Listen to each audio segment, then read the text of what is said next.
Welcome back to From Corporate to Cashflow. We are Andrea Cannon and Liz Schwab, two pharmacists navigating the process of building time and financial freedom through real estate investing and lending while working our day jobs.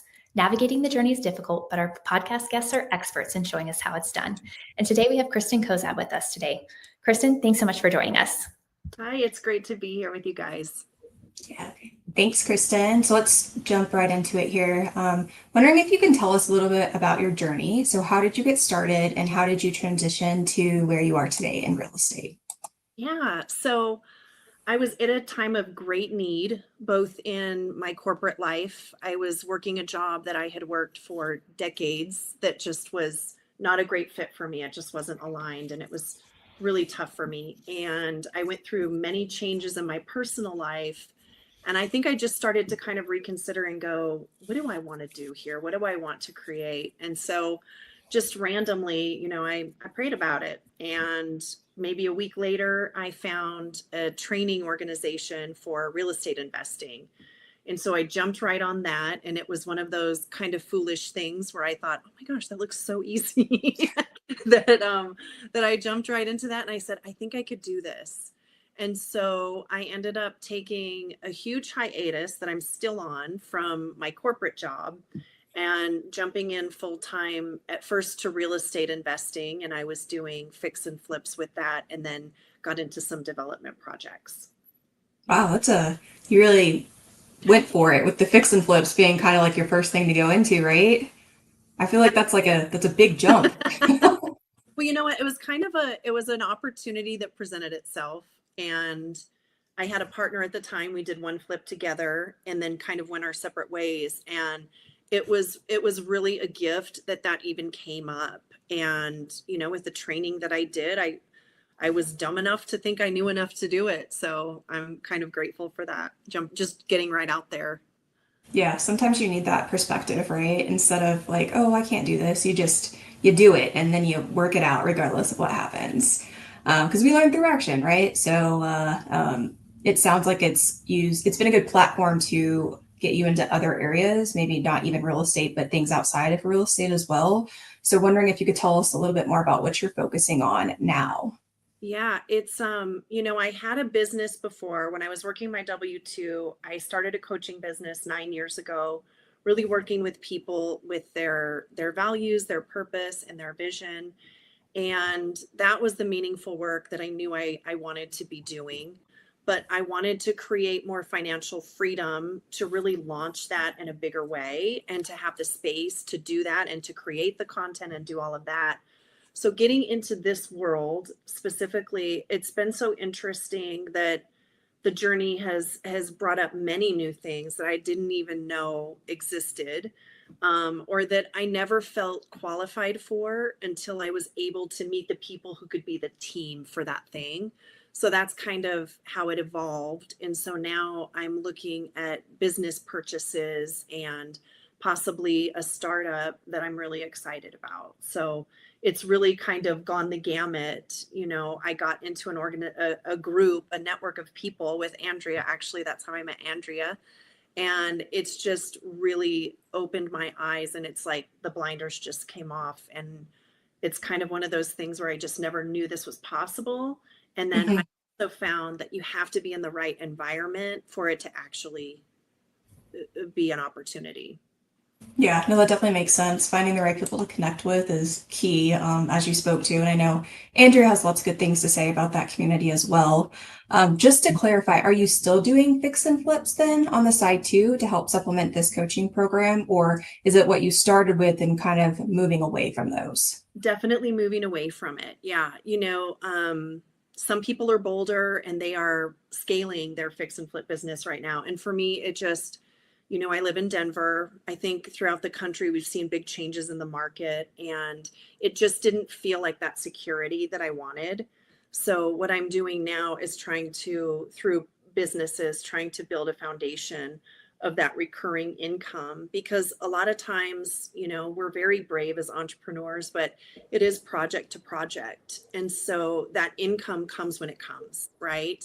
And we only have so much control over what that looks like. So wanting to have, being a single woman and wanting to have a set income is super meaningful to me. So that's why I'm kind of getting a little bit away from that in the market, the way the market is right now. It feels like a better opportunity for me right now to be focusing on business.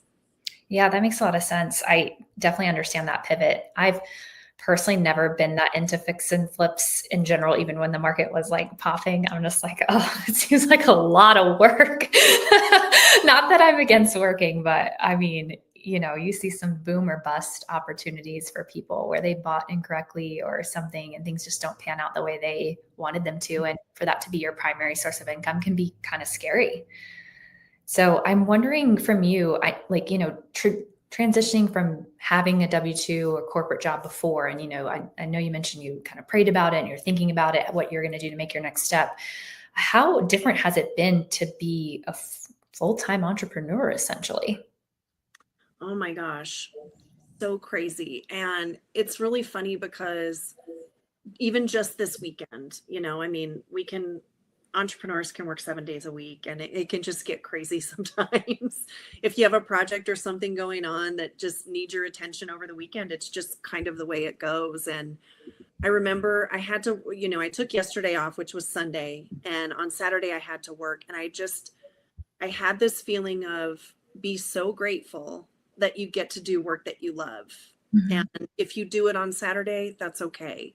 I'm creating something now for myself, for my legacy, for people in my community that I care about. So it feels very different than putting on a uniform. I was a flight attendant, putting on a uniform, traveling every week, sleeping in different hotel rooms, and creating someone else's dream.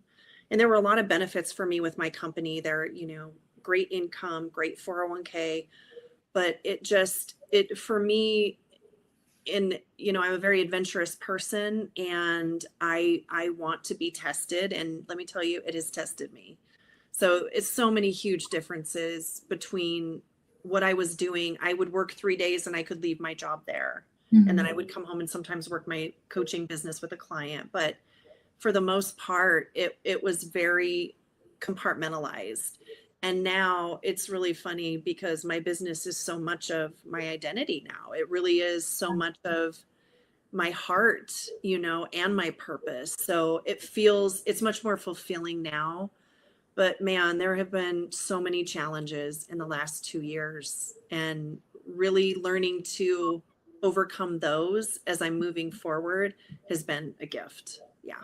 Yeah, I appreciate you sharing that with us, because I think, sometimes when you're in your corporate job, whether you want to move into being a full-time entrepreneur or you want to just supplement your income, there always seems to be this like rose-colored glasses of like, oh, you can work whenever you want and you can do all these things. But I've heard the saying before, like, I gave up my 9 to 5 for a 24/7. Yes. And I feel like, it's a nice reminder that if in order to have and achieve your own individual dreams, right, you've got to really chase after it. And you're highlighting that, right, with the Saturdays and the Sundays and the evenings and all of it, right? And so it's a very, very different approach.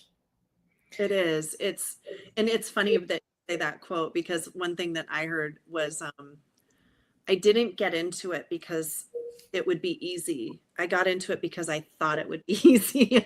That's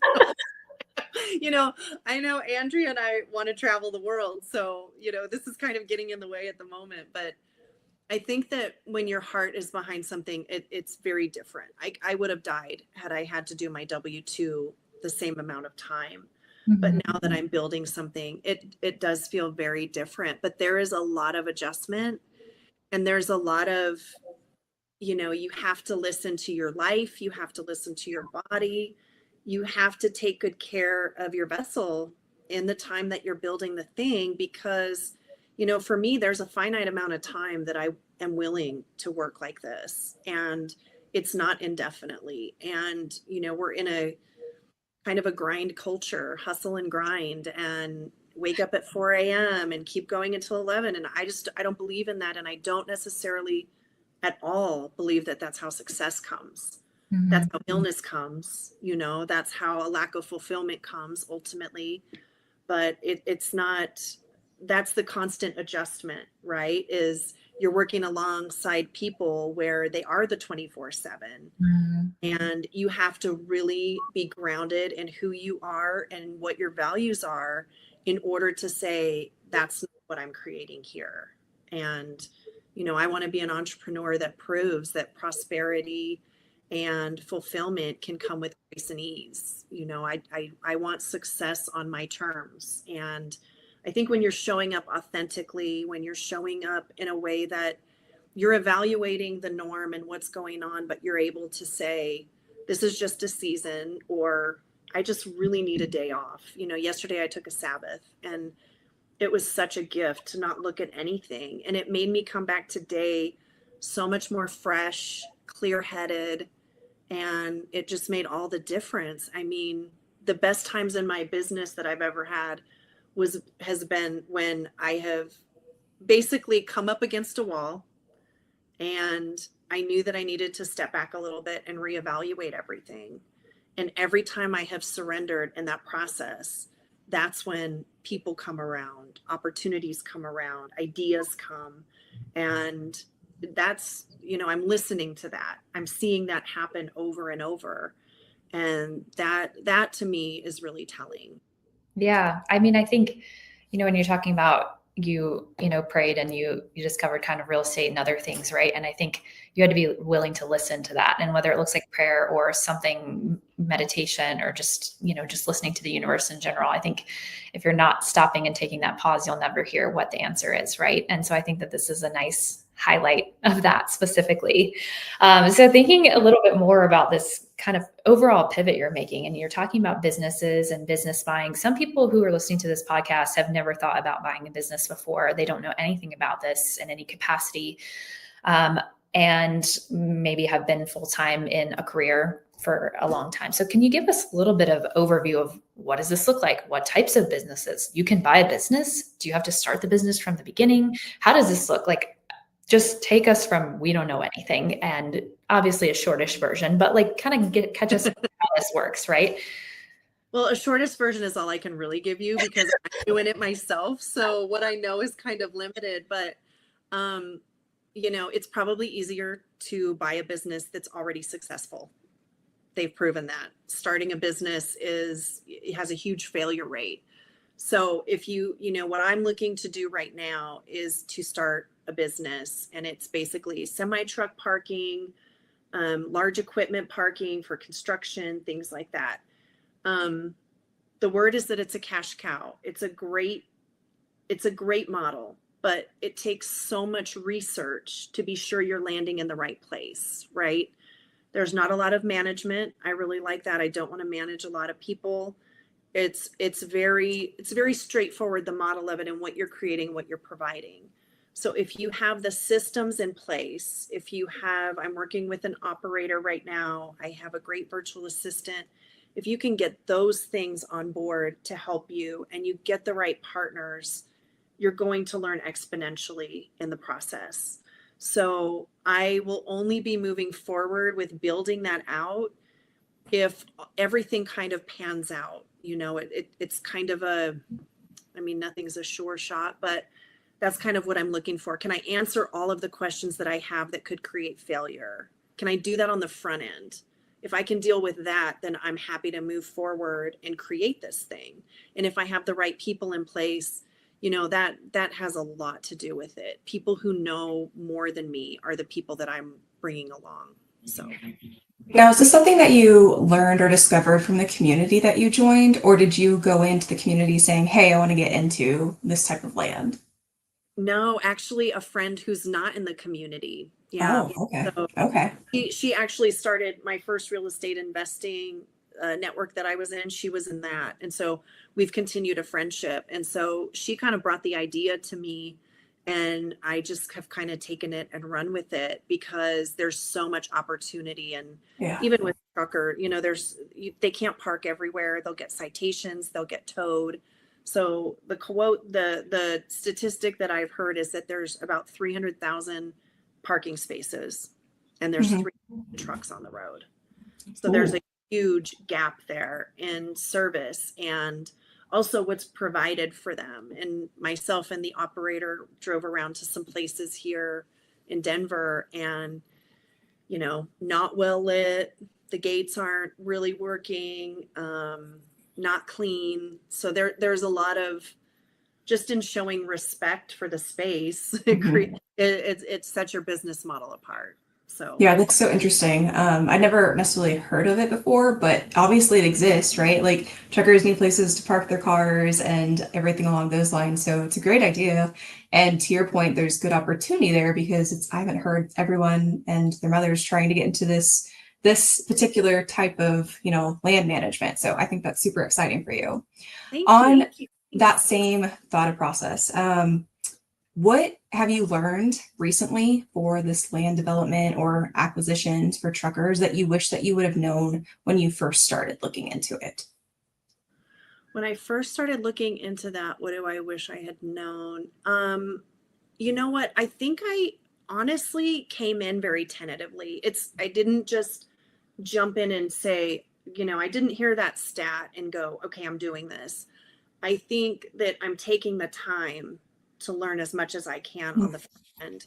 So I think that's part of it. I think that within our community, there are people who can bring land. There's so much help out there that I don't feel like I have to know 100% of it, but I am big into researching it so that I know what the pitfalls are and I can manage for those before. So there hasn't been anything just yet. I mean, I wish I knew a bunch of operators who operate these and own these. That's the Mhm. wish I knew, because we're trying to link up with some now to get a clear idea of, you know, the expense structure and all of that, and sort of the business model, the insides of it, the numbers and everything. So that would be a huge, huge win, is to actually talk to somebody who's owns one. Yeah. Yeah. Well, sounds like you have a very methodical approach to this. So let's talk about the same question for fix and flips. I'm super curious since you jumped into that. So is there anything with the fix and flip process that you learned throughout your years of experience of doing that that you that you wish you would have known at the beginning? I don't think anybody can do one fix and flip, Liz, and not learn 10 different things on each one that, oh my Yep. God, I would never Yep. do again. We had a guy that gave the wrong information to the title company. He was the seller on the first one. He gave the wrong information to the title company, so the money didn't come into his account within a couple hours, and so he's out in pajamas calling the police. So the people that we had come in and start to do demo were terrified, and they just split. So we had that, and that was our fault, apparently, according to him. I've had, a business partnership that was not aligned. We just weren't in sync on a lot of things. So I had to get myself out of that, and I had to hire an attorney for that. So I would say, if you're getting into any kind of a partnership, start with a JV, start with someone coming in and helping in some way, but maybe not on the payroll, or maybe on the payroll in a capacity, but not as a 50-50 partner. I would be very, very cautious of that, to be honest, in any of it. I would do joint venture agreements before I ever did a partnership again on something like that. I learned a lot through the program that taught me. And, for fix and flips, for people doing that, you have to get a receipt for the money that you pay every time you pay it. You have to have great records. Be sure that when you're paying a contractor, you're getting a lien waiver, and that they sign off that you did pay that portion. It's incredibly important, so that they can't put a lien on the property and say that you never paid them. So making sure that the subcontractors got paid. I did have a contractor that I paid her and she wasn't paying the subcontractors. So I heard from the main subcontractor, I had paid her $38,000. Heard from the subcontractor, said, we are $26,000 short. And the girl was pregnant and getting death threats from the guys that worked for her. And it just, there's so many things you need to manage for, but you need to be so watchful when you're a flipper. And, I think Andrea Cannon would have been on my crew because I was very hands off. I thought I hired a contractor, everything's going great. And you do have to be more watchful than I was. Luckily I had all my documents and I was very organized about it, but I wasn't the one coming in and doing any of the work or anything like that. So there were parts of that where, another thing I learned, I would have it inspected throughout the course. That's a relatively small expense compared to losing thousands of dollars, to pay somebody $350 to come and inspect as you're going through the process. That will save you a lot of frustration. So lien waivers and inspectors, I would change that if I flipped again. Let me ask you about your flipping. I know this isn't your primary focus anymore, but I know that so many people get into real estate and go right into fix and flipping. And did you work with someone else who had done flips before, or were you able to take this project on yourself? So my partner and I on the first one, we were super green. I think she had her kitchen redone at some point. We were not coming from any sense of experience. I thought we had pretty good training, and I will be honest, I think our training, I'm surprised at how much we knew getting into that first one. Mm-hmm. And we had a contractor who had done multiple, and she had connected with him on a remodel that she did. And so he was the one who had the experience and kind of led us. Okay. And he was not the contractor who didn't pay the subs. He had in-house, his family was working for him, and for the most part, he did a pretty good job. So he was more the person that we were following and learning from. And we were very lucky that he didn't take advantage of us. Yeah. No, I think there's so many, it's in real estate, there's so many opportunities for like some of these, people to take advantage of you. And so I'm just curious, like how that process had worked for you, because I think that that's like really key. And thinking about a little bit more about your, interest with the trucking and the parking. I'm curious, because this is a personal question for multiple reasons, but I used to, we had a van for a while, and we used to park sometimes at like rest stops and stuff because we were just like on a road trip, not like we need to be somewhere fancy where we needed like an RV park or anything. Like we're just like going, right? And so I know that sometimes you like pull in and there's not any spots. You have to keep going, like all these things that I've heard about. I'm wondering if you've heard any more about like some of the AI disruption they're thinking about coming with truck drivers, and like kind of like the Waymo, but for like truck drivers. Do you think that's a thing? Like, is that going to impact your goals with this at all? Or is that like really far out? I don't even know anything. I've just like heard about it probably from Pace. You know what? That's a great question. And that's one of the things that we have been doing the research about and digging into. Can we manage for that? Like, what is what the strategy, and I'm not going to share it here, that we're looking to go into. I'm not going to share what we're doing to combat that, but I will tell you that it is it's a little ways off. Some people can say it's 2 years off or 3 years off, but the reality is that there are so many challenges. Like AI learns based on patterns, right? You can't do that. So the load of the freight, all of the safety issues that go into it, where they're testing it now is along the south. So where the weather is more consistent and all of that. But what they're finding is that even, the screens where the sensors are, basically, you drive that through Texas long enough, it's going to be covered in bugs and it will not be helpful. So they're finding a lot of, they're working through the issues down in the south, but, you need to have a plan for that. So I can't predict exactly when, somebody could invent something and boom, that's how it's going to be. There is the talk of doing kind of a convoy thing. And I don't worry about this with my business, but more my road trips, because it would be basically a driver and then maybe 2 or 3 big trucks and then a driver on the back. Oh. So you're never going to pass them on a 2-lane road. No. And that is my nightmare. So I don't know. Will that be allowed? I don't know. That seems like a huge hindrance to everybody else. So So I'm not sure exactly when it's coming, but it's definitely on our radar to manage for that. Yeah, I love that that's on your radar because it's one of those things that I guess would be both cool and uncool if it happened, right? So it's like trying to figure out what that's actually going to look like going forward and see if that really will have a lot of impact on the business model. And I'm curious too, like I said, I used to have a van, like if this will be able to expand like your business model outside of just the truck drivers. And I don't know if you've thought about that at all, and you don't have to comment if that's part of your strategy too, but I definitely I've done multiple cross country drives and multiple things where it's like, I don't really need to be at the scenic overlook place at this, thing. I just need to be on my way. Sleeping. Yeah. Yeah. And it's like, I'm going to bed and it's after midnight and I'm getting up before 8 a.m. and I'm not spending any time there. So let's just keep it moving, but you need a safe place to stay, and you can get a ticket just like the truck drivers can, even though it was a little bit less conspicuous in my little white candy van.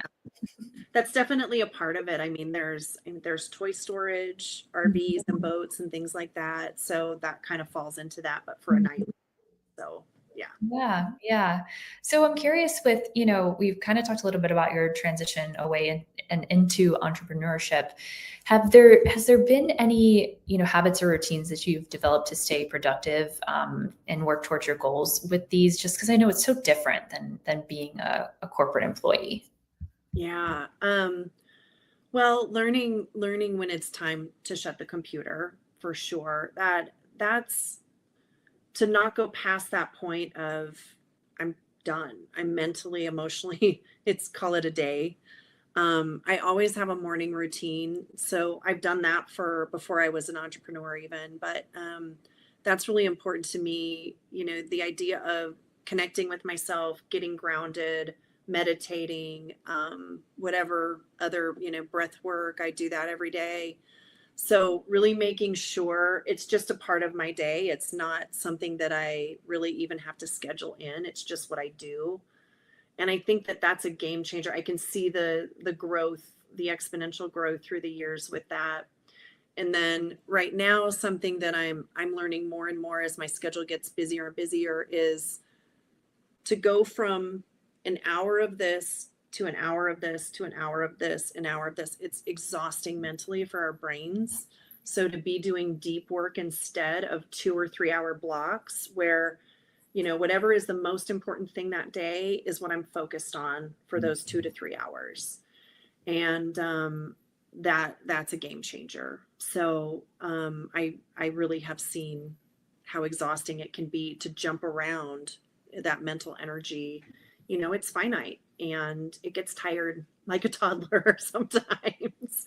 So that's one of the things that I'm more and more kind of getting in. And I think each week is an adjustment, and the things that I can and can't do and how I want to spend my time and what I want to implement. But yeah. Yeah, it's always interesting hearing what everyone's doing for their time management and what they decide to focus on, whether like you said, you do one and then next and then the next, or you deep dive for 6 hours. I'm more like the latter. I just want to go in and just focus and you don't want to break that focus, right? But I know other people do really well where you do little bits for every single project, back to back to back or bit by bit. So like I said, it's just interesting seeing how unique everyone is and how they optimally function. With that in mind, it sounds like meditation and reflection are a big part of your life and just evaluating what's working for you and what's not, right?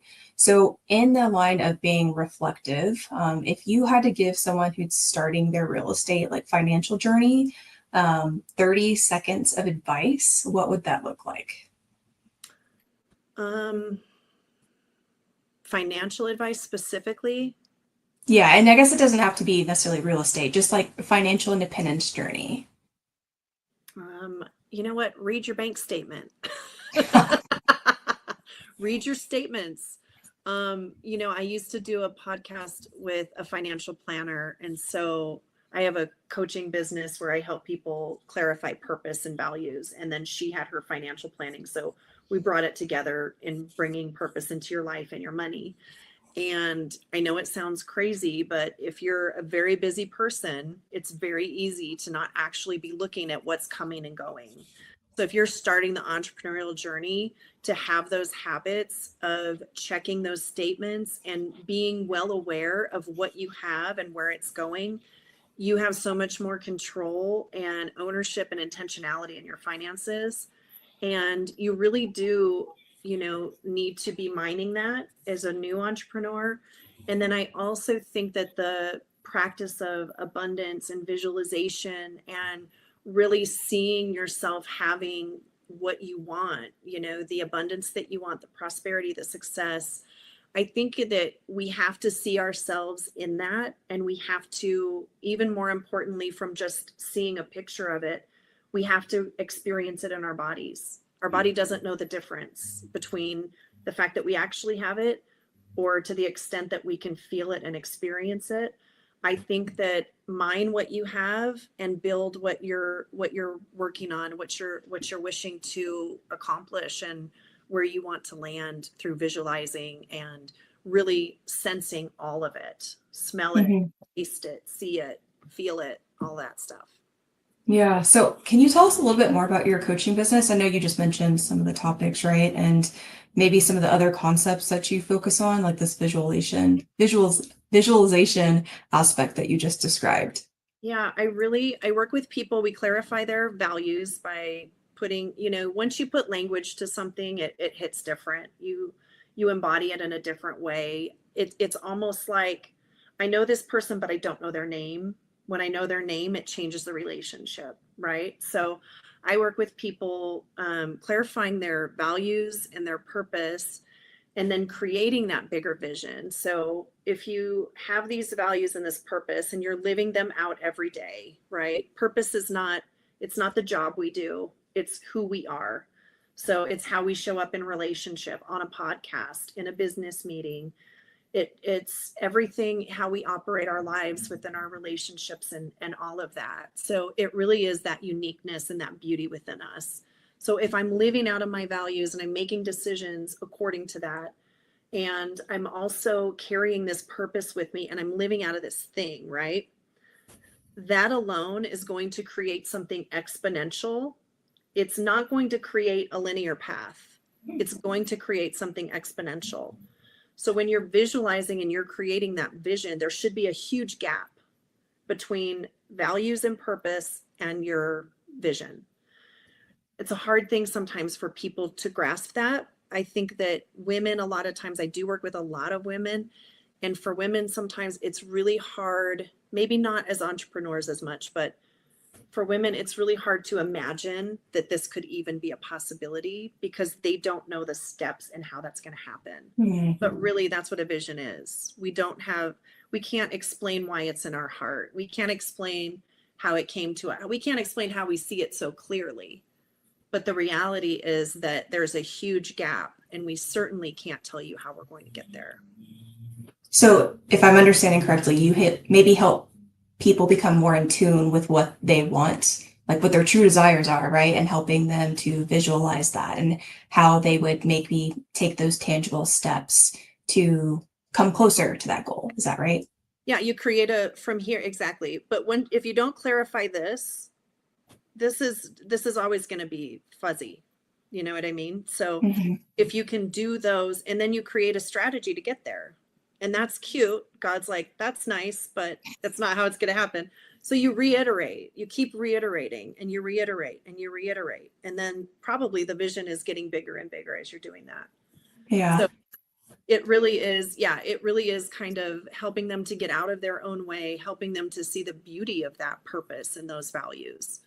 And, when you make decisions accordingly, it's a more direct path than if you're just going, oh, everybody's doing this. Oh, and now oh, wow, people are making money over here. It doesn't mean that that's the way that you're meant to do it. Right. No, that totally makes sense. Yeah. Knowing that core definitely helps to go, that's amazing that people are doing that. I'm not doing that. Yeah. And then it's obviously, sorry. And it's obviously like a one-on-one coaching setting. Is that right? So I do one-on-one. I do have an intensive. So it's a 3-day intensive, 6 hours each day. It is a lot. We dig deep and I love it. You just get to know someone so well in doing that process. But I do it for smaller groups as well. It's kind of nice to create a community around it and have people doing these steps together, as long as they're comfortable being very open and vulnerable, and because that's the only way that they'll get the meat of being there in that process. So yeah. Yeah, that's really cool. I think me and Liz are like ready to sign up. So, I'm like, I feel like go, that's why lady. you're asking all these questions. I really like that. Yeah, I think, when we were in Squad Up Summit 2 years ago, and I don't know if you were there or not, I suspect yes, because that's how we got to sign up for Owners Club. But Dean Graziosi was talking about defining what you want and then taking the steps to get there. But I think he missed that first piece that you're talking about, because I thought a lot about that keynote, and I don't remember a lot of keynotes afterward. If you ask me what people talked about, the odds of me being Right. very low. But I did really find it interesting because he talked a lot about how people can tell you what they don't want. Because if you ask them that, oh, I don't want to do this, I don't want to do that job, I don't want to X, Y, Z. But what do you actually want is very difficult to define. And even thinking about that keynote for now, almost 2 years later, sometimes I still find it very difficult to define. And I suspect that the reason why I find it difficult to find is I haven't done that first work that you're talking about at the beginning. And so that was really helpful. That's amazing. You did like a nice mini coaching session for us at the moment. That's amazing. That makes me so happy. Yeah, I want to hear I think that when you do hear people say, I don't know what I want, or it's not this or not that, and that's true. It really is sometimes a lack of knowing themselves and really going inward. And, you can only take people as deep as you've gone. So that's why I do the work that I do every morning, because I want to go deeper and deeper, because I want to help people do that as well. So I think that you're right. And it's really funny that resonated all this time after. That's amazing. Yeah. There was something for you in that. Yeah. No, definitely. I mean, I think part of it is I do think we all can agree that it's very easy to find what we don't want. It's just the what you do want is the difference. Well, thinking about things that we do want, I want to hear if you have any upcoming bucket list, travel, exciting things, just exploring in general. So the last big trip, so as a flight attendant, I was taking big trips all the time, and I'd go for a couple weeks, one time for a month in Europe. And I really miss that so much. And I really just am in a different time of my life right now, but I'm really itching, and I really want to get back to Italy. So there is an event through my AI group. One of the teachers is from Sardinia. So at the very latest, September of this coming year, I'll be able to say I'm back in Europe and in Sardinia. But, they're just, oh my gosh, I just want to see all of it. I just think that travel, I don't know if I'm ever as much in my skin when I'm traveling, experiencing something brand new for the first time. It's just, oh my gosh, I have such a love for it. So I do miss that part. And that's part of why I'm building what I'm building, because I want the freedom.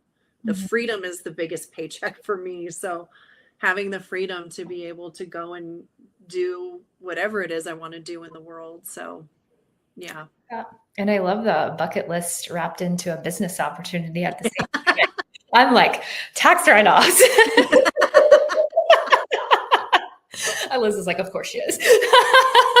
Yeah, that's amazing.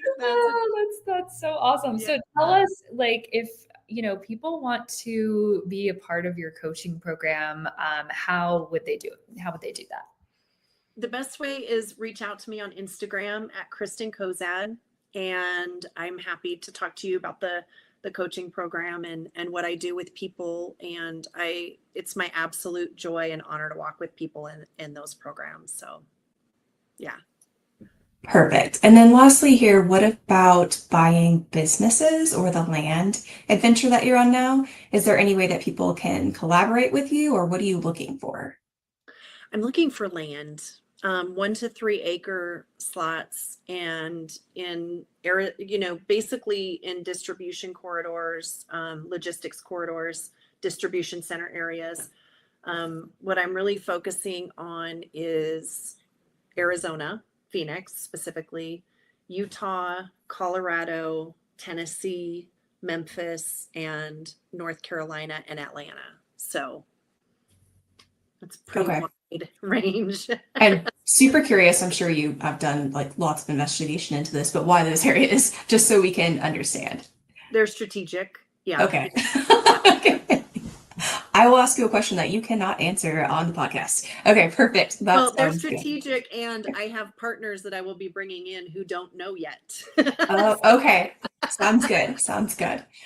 All right, great. And then I know you mentioned your Instagram before for people that would like to get in contact with you for your coaching business. Is that the best way to get in contact with you in general for any other ways that people would like to maybe collaborate with you or seek some advice? Yeah, that would be the best. Or you can go to illuminatingpurpose@gmail.com. That's my email, so you can send an email there. So I'd be happy to connect. Yeah. I love that. I love that. Well, thanks so much, Kristyn. This has been super insightful. I feel like I'm like, okay, I'm doing some work over here. I really have learned a lot from you on this. And so I really appreciate you taking the time to chat with us today. And I'm sure everyone else appreciated it as well. So with that, thanks everyone for tuning into this week's episode of From Corporate to Cashflow.